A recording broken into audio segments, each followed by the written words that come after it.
Hello friend, இன்னைக்கு நம்ம சேனலில் பட்டாணி உருளைக்கிழங்கு வச்சு குருமா எப்படி செய்யலான்னு நம்ம இன்னைக்கு பார்க்க போகிறோம். இந்த குருமா வந்து சாதம், நான், சப்பாத்தி, பூரி, இட்லி, தோசைக்கு சாப்பிட்றதுக்கு சைட் டிஷ்ஷாக வச்சு சாப்பிட்லாம். இது ரொம்ப அருமையாக இருக்கும். வாங்க இதை எப்படி செய்யலான்னு நம்ம இன்னைக்கு பார்க்க போகிறோம்.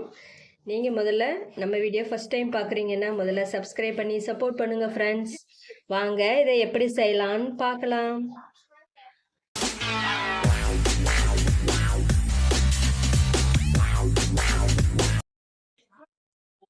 பட்டாணி உருளைக்கிழங்கு குருமா செய்கிறதுக்கு நான் ஒரு 50 கிராம் பட்டாணி எடுத்து ஒரு 8 ஹவர்ஸ் ஊற வச்சுருக்கேன். இதையும் உருளைக்கிழங்கையும் நம்ம வேக வச்சு எடுத்துக்கலாம். ஒரு குக்கர் எடுத்துருக்கேன். இதில் நம்ம பட்டாணியை மாற்றிக்கலாம்.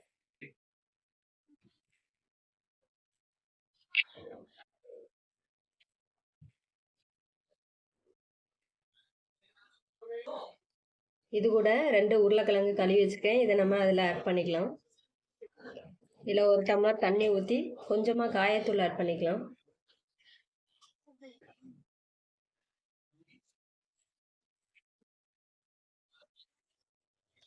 உருளைக்கிழங்கு பட்டாணியும் வேக வச்சு எடுத்துக்கலாம்.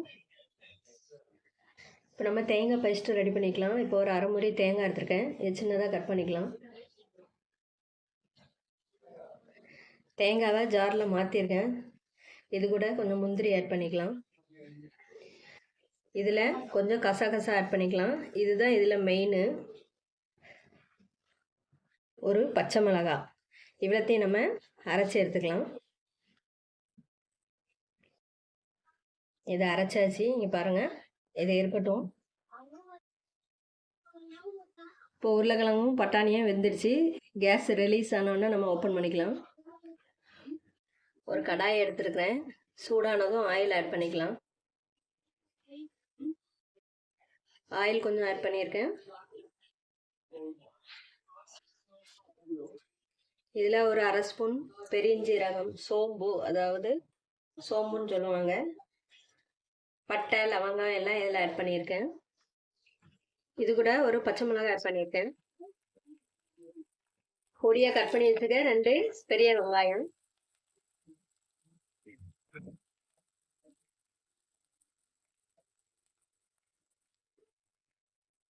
இதில் கொஞ்சமாக உப்பு சேர்த்துக்கலாம்.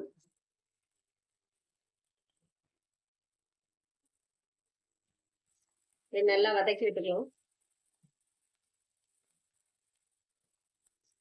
இதில் கொஞ்சம் இஞ்சி பூண்டு பேஸ்ட் ஆட் பண்ணிக்கலாம்.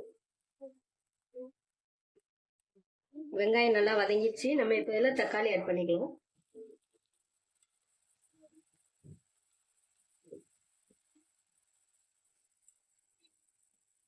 தக்காளினா ஒரு பெரிய தக்காளி கட் பண்ணி இதில் ஆட் பண்ணியிருக்கேன்.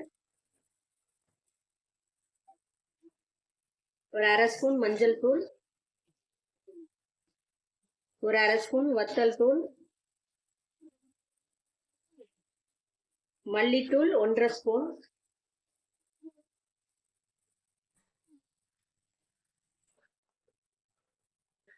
நல்லா மிக்ஸ் பண்ணி விட்டுக்கலாம்.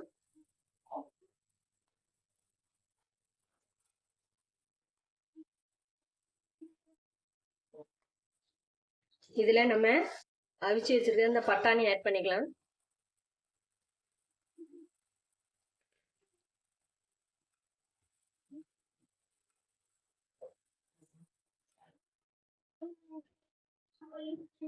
இது கூட அரைச்சி வச்சிருக்க நம்ம இந்த தேங்காய் பேஸ்ட் ஆட் பண்ணிக்கலாம்.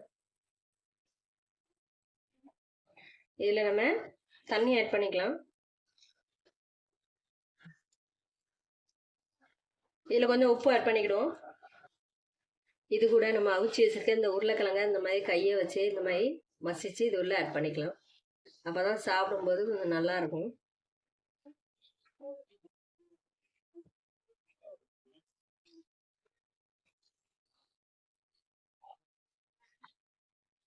உருளைக்கிழங்கு எல்லாம் ஆட் பண்ணியாச்சு. இதை நம்ம ஒரு மூடி போட்டு மூடி வச்சு கொஞ்சம் வேகம் எல்லா மசாலாவும் மிக்ஸ் ஆகட்டும்.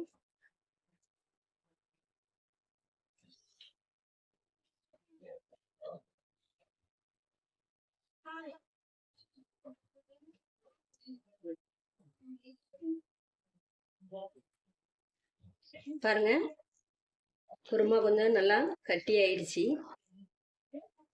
இதில் கொஞ்சம் நம்ம தேங்காய் ஆட் பண்ணிக்கலாம்.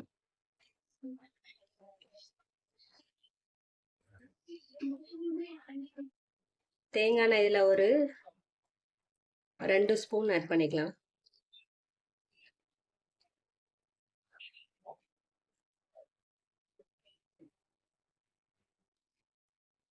பாருங்க, இப்போ சுவையான பட்டாணி உருளைக்கிழங்கு குருமா ரெடி ஆயிடுச்சு. இப்போ நம்ம ஸ்டவ் ஆஃப் பண்ணிடலாம். இதில் கொஞ்சம் மல்லி தலையை இதில் நம்ம ஆட் பண்ணிக்கலாம்.